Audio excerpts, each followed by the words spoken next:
water curls around her toes, hesitant at first, as though testing the boundary between sea and sovereign. It lingers there, cool and alive, before retreating, only to return again, a little bolder this time. Boa does not move. She watches the pattern form, the quiet persistence of the tide. There is something almost defiant in it. The sea does not ask permission. It does not bow, does not hesitate in the face of titles or power. It simply comes and goes as it pleases. A faint, almost imperceptible smile touches her lips. "How strange," she murmurs, her voice softer than the wind itself. There was a time when such defiance would have angered her. The world had always bent before her will. People, kingdoms, even the strongest of men reduced to stone beneath her gaze. Control had been her shield, her answer to a past that once stripped everything from her. But the sea cannot be turned to stone.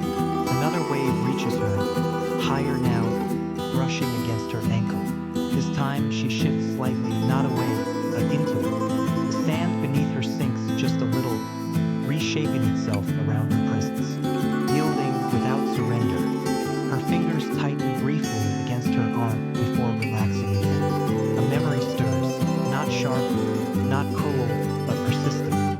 A boy standing before her, unshaken, no fear, no reverence, no desire to possess or conquer, just truth. His name lingers unspoken, buried only in the quiet space between her breaths. He had looked at her, not as a queen, not as a weapon, not as something to be feared or desired, but simply as someone. And in doing so, he had undone something within her far more completely than any battle ever could. Boa exhales slowly, her gaze softening as it drifts back to the horizon. "Foolish man," she whispers, though there is no bite in it. The tide rises again, washing over her feet more fully now, soaking into the fabric beneath her. The chill spreads upward, grounding her in the present.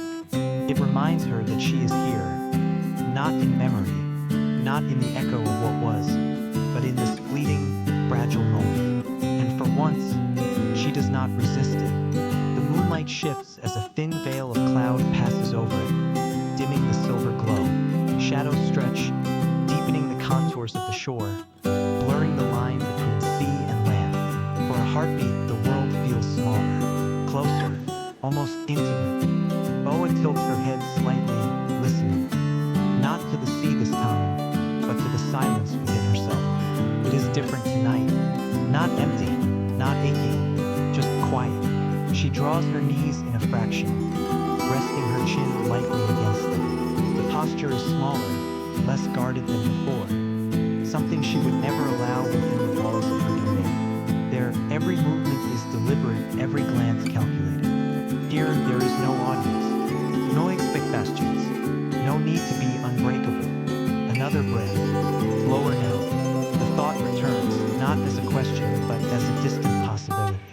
What would it mean to step forward instead of waiting? Her gaze lingers on the fractured path of moonlight across the water.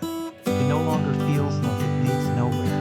Instead, it feels unfinished, like something waiting to be walked, not by duty, but by choice.